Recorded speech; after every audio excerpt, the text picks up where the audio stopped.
अस्सलाम वालेकुम नाजरीन, मैं हूं मुदस्सिर गुरार। आप मेरा यूट्यूब चैनल देख रहे हैं। नाजरीन, आज 16 दिसंबर का दिन है और 16 दिसंबर का दिन पाकिस्तान की तारीख में हमेशा एक स्याह तरीन दिन के तौर पर याद रखा जाएगा। 16 दिसंबर 1971 को पाकिस्तान दो हिस्सों में तकसीम हुआ और हमारा एक बाजू मशरकी पाकिस्तान हमसे अलहदा हो गया। और 16 दिसंबर के ही दिन पेशावर में आर्मी पब्लिक स्कूल में दहशतगर्दों ने एक दहशतगर्दी का हमला किया, जिसमें 200 से जायद मासूम बच्चे दहशतगर्दों ने शहीद कर दिए। 1971 का वाकया तो मैंने अपनी आंखों से नहीं देखा हुआ, क्योंकि वो मेरे पैदा होने से पहले का वाकया है। लेकिन 16 दिसंबर का एपीएस पेशावर का जो सानिया था, वो मैंने खुद अपनी आंखों से वो वाकया देखा और उसकी कवरेज देखी मीडिया पे जो हुई, और उन 200 मासूम बच्चों की लाशें और उन बच्चों के वालदैन की आहो पुकार मैंने खुद अपने कानों से सुनी। और जनरल रिटायर्ड राहील शरीफ, जो कि उस वक्त आर्मी चीफ थे, वो भी ऑपरेशन दहशतगर्दों के खिलाफ चल रहा था, तो वो खुद जो है वो एक हेलीकॉप्टर पे आर्मी पब्लिक स्कूल में उतरे और उन्होंने ऑपरेशन की खुद निगरानी की। और इस चीज़ ने मेरे दिल में जनरल रिटायर्ड राहील शरीफ के लिए बहुत इज्जत जो है वो बढ़ा दी थी, क्योंकि आर्मी चीफ का ऑपरेशन के दौरान ऑपरेशन वाली जगह पे जाना ये एक गैर मामूली वाकया था। और राहील शरीफ ने अपनी दलेरी इस चीज़ से साबित की कि अभी ऑपरेशन चल रहा था, फायरिंग जारी थी दहशत गर्दों में और फौज पाकिस्तान के दरमियान। लेकिन उसी दौरान आर्मी चीफ बनफसे नफीस खुद जो है वो एपीएस में, यानी कि आर्मी पब्लिक स्कूल में पहुंचे थे। ये दो वाकयात, मशरकी पाकिस्तान का अलहदा होना और आर्मी पब्लिक स्कूल पेशावर का सानहा, ये दोनों वाकयात 16 दिसंबर के दिन ही हुए थे। और 16 दिसंबर को, यानी कि आज के दिन, पाकिस्तान के इम्पोर्टेड वज़ीर आज़म शहबाज शरीफ ने मीडिया से गुफ्तगू करते हुए फरमाया कि हमारे पास पैसे नहीं हैं। और ख्वाजा साद रफ़ीक साहब ने फरमाया कि हमारे पास पैसे नहीं हैं कि हम अपने मुलाजमीन की तनख्वाहें अदा कर सकें। और शाहिद खकान अब्बासी साहब भी फरमा रहे थे कि हमारे पास पैसे नहीं हैं। और आज के 16 दिसंबर के ही दिन आलमी ज़राए बलाग ने जो ख़बरें शाया की, उन ख़बरों के मुताबिक पाकिस्तान के डिफ़ॉल्ट होने के चांस जो हैं वो 98% तक पहुँच चुके। ये बहुत एक होलनाक सूरत हाल है पाकिस्तान के लिए। 98% पाकिस्तान डिफ़ॉल्ट होने के करीब पहुँच चुका। नाज़रीन, ये पाकिस्तान का डिफ़ॉल्ट होना या पाकिस्तान डिफ़ॉल्ट होने के करीब पहुँच चुका है, ये फ़िक्रा सुनने में हमें एक छोटा सा फ़िक्रा महसूस होता है। लेकिन इस चीज़ की होलनाकी से आप लोग शायद वाकिफ़ नहीं कि अगर खुदा न खास्ता पाकिस्तान डिफ़ॉल्ट होता है तो पाकिस्तान के साथ होगा क्या, और डिफ़ॉल्ट होने के बाद पाकिस्तान की अवाम की जो है वो सूरत हाल क्या होगी। मैं आज आपको इसी बारे में कुछ थोड़ा सा जो है वो बताना चाहूँगा कि खुदा न खास्ता अगर पाकिस्तान डिफ़ॉल्ट होता है तो हमारे साथ होगा क्या, और इस इम्पोर्टेड हुकूमत ने पाकिस्तान को किस नहज पे ला के खड़ा कर दिया है। और अब ये लोग बाकायदा मीडिया पे आके इस चीज़ का प्रचार कर रहे, ढटाई और बेशर्मी के साथ। हर बंदा आके, चाहे वो वज़ीर आज़म है या कबीना के इनके इत्तेहादी लोग भी आके ये कह रहे हैं कि हमारे पास पैसे नहीं हैं। ओ भाई, कहाँ गए पैसे? जब इमरान खान साहब ने 9 और 10 अप्रैल की रात वज़ीर आज़म हाउस खाली किया था, या जनरल बाजवा ने उनसे खाली करवाया था, तब पाकिस्तान के ज़र मुबादला के ज़खायर 16 अरब डॉलर थे। ये 9 और 10 अप्रैल की दरमियानी रात की मैं आपको बात बता रहा हूँ। और आज है 16 दिसंबर। इन 7-8 महीनों में आज पाकिस्तान के जो ज़खायर हैं वो सिर्फ 4 अरब डॉलर रह गए हैं। और इन 4 अरब डॉलर्स में भी वो जो है 3 अरब डॉलर वो हैं जो दोस्त ममालिक ने हमारे ज़र मुबादला के ज़खायर में रखवाए हुए हैं, जिनको हम इस्तेमाल नहीं कर सकते।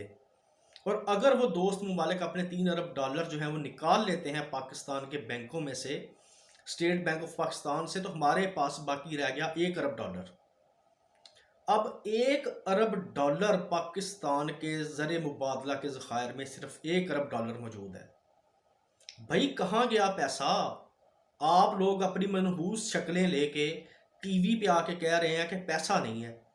16 अरब डॉलर से बकाया रह गया 4 अरब डॉलर। कहाँ गए 12 अरब डॉलर?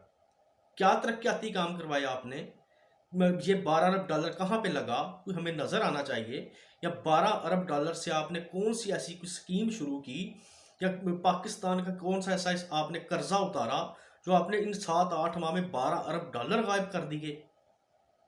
कैसी बेशर्मी से ये लोग अब आके हमें बता रहे हैं कि हम के पैसे नहीं हैं हमारे पास।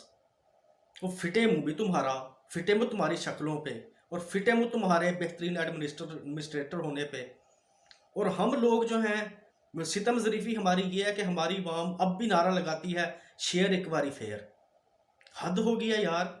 मैं तो ऐसे लोगों की अकल पे मातम ही कर सकता हूँ जो लोग अब भी नून लीग को सपोर्ट कर रहे हैं, या जो ये अब भी ये नारा लगा रहे कि मियाँ दे नारे वजणगे और शेयर एक बारी फेयर। हद हो गया यार। हम लोगों में कुछ थोड़ी बहुत अक्लो शऊर है कि इन लोगों ने पाकिस्तान का क्या हाल कर दिया है, और हम फिर कह रहे हैं एक बारी फिर शेयर। आप जरदारी ख़ानदान को देख लें, अरबपति। शरीफ ख़ानदान अरबोंपति। बाजवा ख़ानदान और उसकी जो है वो हालांकि उसके दूर दूर के रिश्तेदार भी अरबपति, और पाकिस्तान की वाम को उन्होंने बना दिया कखपति। ये किया है इन लोगों ने, इस इम्पोर्टेड हुकूमत ने 7 से 8 महीनों में पाकिस्तान के साथ।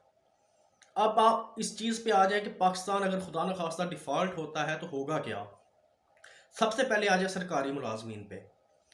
हमारे सरकारी मुलाजमीन को, और जो पेंशनर्स हैं, जो लोग पेंशन ले रहे, जो रिटायर हो चुके हैं, एक तो सरकारी मुलाजमीन की तनख्वाहें बंद हो जाएंगी, जो कि ख्वाजा साद रफ़ीक ने आज कह भी दिया कि हमारे पास पैसे नहीं हैं कि हम मुलाजमीन की तनख्वाहें दे सकें।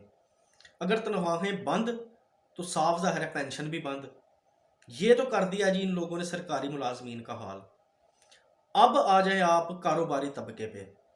कारोबारी तबके से जिन लोगों के पैसे जो हैं वो उन्होंने बैंक अकाउंट में अपना अकाउंट खोला हुआ और पैसे रखवाए हुए, सबसे पहले तो हुकूमत पाकिस्तान उन लोगों के अकाउंट जब्त करेगी। यानी कि अकाउंट होल्डर जो है वो अपना पैसा अपने अकाउंट से नहीं निकलवा सकेगा। और अगर अकाउंट, ये तो हो गया कारोबारी तबका, जिन लोगों के कुछ जमा पूंजी है या बैंक अकाउंट में जिन लोगों के पास कोई थोड़ी बहुत रकम या कुछ ज़्यादा भी रकम मौजूद है तो उनकी रकम जब्त हो जाएगी। अब आ जाएं आप मिडिल क्लास लोगों पे।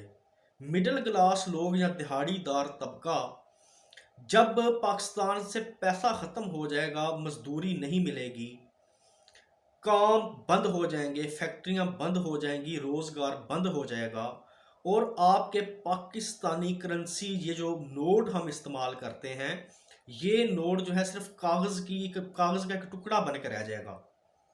और जिस तरह श्रीलंका में ये नोट, श्रीलंका जब डिफ़ॉल्ट हुआ तो उसकी करेंसी जो है वो रोड्स पे बिखरी हुई मिली, और उस करेंसी को कोई उठाने वाला नहीं था क्योंकि उसकी कोई वुकत नहीं रह गई हुई थी। ये तो हो जाएगा जी हमारे पाकिस्तान की करेंसी का हाल। अब रह गए डॉलर्स। डॉलर्स तो हम लोगों के पास है नहीं, वो तो है इन ख़ानदानों के पास। और इन्होंने ये जो पिछले 6-7 महीनों में जहाज़ भर भर के डॉलर्स, हमें ये पता लगा कि इंडिया भिजवाए जाते रहे हैं। स्पेशली जहाज़ आता था कराची एयरपोर्ट से, डॉलर्स के बैग भर के जो है वो इंडिया जाते थे, और आगे से पता नहीं वो जहाज़ फिर डॉलर्स लेके कहाँ पे जाता था। और हमें आज वो लोग बता रहे हैं कि हमारे पास पैसे नहीं हैं, जिनके चपड़ासियों के अकाउंट से भी अरबों रुपए निकले। जैसे कि मकसूद चपड़ासी, वो जो है उसको भी, मकसूद चपड़ासी को भी दुबई में इन लोगों ने कत्ल करवा दिया, उसको भी हार्ट अटैक हो गया। यानी कि सबूत ख़त्म, गवाह ख़त्म, नैब के मुकदमात इन लोगों ने ख़त्म कर लिए। सलमान शहबाज जो है वज़ीर आला पंजाब, इसका शहबाज शरीफ जो वज़ीर आज़म है, इसका बेटा, वो अब पाकिस्तान वापस आ रहा है, और उस पे अरबों के केस हैं।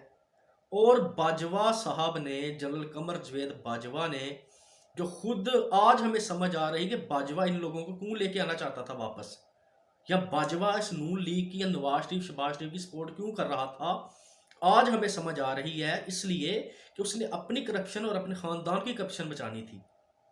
इमरान खान तो नहीं छोड़ता इसको, क्योंकि वो ना खुद करप्ट है, ना करप्शन करता है, ना करप्शन वो बर्दाश्त करता है। और इंशाल्लाह अगर इमरान खान, अब मैं आप लोगों के सामने ये सवाल रखता हूँ कि जिस हालत में इन लोगों ने पाकिस्तान को पहुंचा दिया है, अब अगर इमरान खान आ भी जाए या वज़ीर आज़म पाकिस्तान बन भी जाए तो क्या करेगा वो? वही कशकोल लेके जाएगा, दर दर भीख मांगेगा। और इस बकारी वज़ीर आज़म शहबाज शरीफ को तो कोई भीख देने को भी तैयार नहीं है। ये अपना कशकोल पकड़ के पहले IMF के पास गया, फिर ये कभी चाइना जा रहा है, कभी सऊदी अरब जा रहा है, कभी दुबई जा रहा है, और हर किसी ने इसको टका सा जवाब दिया है। क्योंकि उन लोगों को पता है कि इस भिखारी के, जो हमसे भीख मांगने आ रहा है, इसके तो चपड़ासियों के अकाउंट से अरबों रुपए निकल आते हैं। और उन लोगों को पता है कि हम अगर इसको पैसा देंगे तो ये पैसा इन लोगों की अपनी जेबों में जाएगा, ना कि ये अवाम के ऊपर लगेगा या पाकिस्तान की अवाम को उससे कोई फ़ायदा होगा। अब आ जाते हैं कि अगर पाकिस्तान खुदा न खास्ता डिफ़ॉल्ट होता है तो हमारा कहाँ से हम पूरा करेंगे दिफाई बजट, और खुदा न खास्ता हमें अपने एटमी असासों से महरूम ना होना पड़ जाए, और हमें कल को ये लोग अपनी मनहूस शक्लें लेके इसी तरह टीवी पे आके कह दें कि हम जो हैं इतने मजबूर हो चुके हैं, हमारे पास पैसा नहीं है, इसलिए हम अपने एटमी असासे जो हैं वो फ़रोख्त कर रहे हैं, या एटमी असासे हम गिरवी रख रहे हैं, या हम अपने एटमी असासों से दस्तरबरदार हो रहे हैं। खुदा न खास्ता, अल्लाह ना करे, लेकिन इन लोगों से ये उम्मीद भी रखी जा सकती है, जो इन लोगों ने पाकिस्तान का हाल कर दिया है। इन लोगों को क्या लगे पाकिस्तान से? इनकी जायदादें बाहर, पैसा बाहर, ख़ानदान बाहर, औलाद बाहर। इनको क्या लगे पाकिस्तान के एडमिन से जाते हैं तो जाएं, मुल्क डिफ़ॉल्ट होता है तो हो, इन्होंने तो भाग जाना यहाँ से। लिहाजा मेरी आप लोगों से दरख्वास्त है कि कम अज़ कम, और मुझे इन लोगों पे सबसे ज़्यादा गुस्सा भी आप कह लें या दुख कह लें इस चीज़ को, जिन लोगों को, जो लोग अब भी ये कह रहे हैं कि शेर एक बारी फेर, इन लोगों को सिर्फ अपनी गली में सोलंग नज़र आ रहा, इन लोगों को बस फिल्टर प्लांट लगा हुआ नज़र आ रहा, या इन लोगों को वाटर सप्लाई नज़र आ रही, अपने छोटे छोटे मुफाद, या इन लोगों को थाने कचहरी में अपने काम होते हुए नज़र आ रहे। ये लोग ये नहीं देख रहे कि इन लोगों ने, या ये जो शेर है, ये आप इसको शेर ना समझे, ये कुत्ते को मेहंदी लगी हुई है।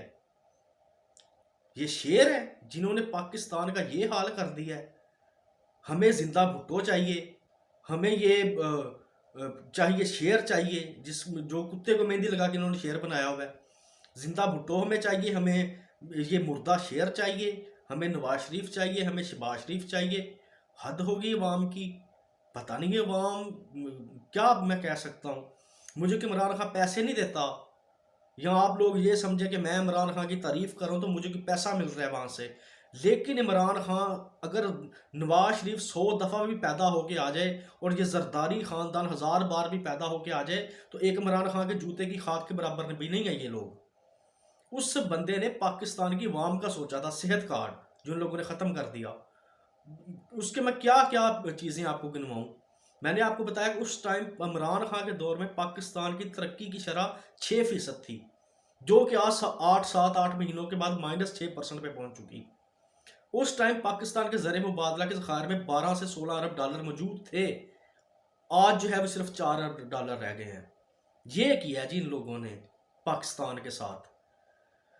लिहाजा जी हम तो दुआ ही कर सकते हैं कि अल्लाह पाक पाकिस्तान को डिफ़ॉल्ट होने से बचाए, और अल्लाह पाक हमें इन मनहूस लोगों से और इस मनहूस इम्पोर्टेड गवर्नमेंट से जितनी जल्दी हो सके हमारी जान छुड़वाए, और कोई ऐसा नेक हुक्मरान हम पे जो है वो नेक हुक्मरान हमें मिले जो पाकिस्तान की तरक्की को लेके आगे चले, पाकिस्तान की अवाम का भी कम अज़ कम कुछ सोचे, ना कि ये इसहाक डार मुंशी की तरह, जिसको नवाज शरीफ कहता है, इसहाक डार को कहता है कि तू मेरे मुंशी हो। ये मुंशी जो है ये हम पे वज़ीर ख़जाना बना के मुसल्लत कर दिया गया है, और इन मुंशियों ने और इन नाअहल करप्ट लोगों ने पाकिस्तान का ये हाल कर दिया है। बस जी इतना ही मैं तो कहूँगा अब, कि कुछ ना समझे खुदा करे कोई। अब तक के लिए इतने नाज़रीन, अपना ख्याल रखिएगा और अपने इस चैनल का भी। अल्लाह हाफिज़।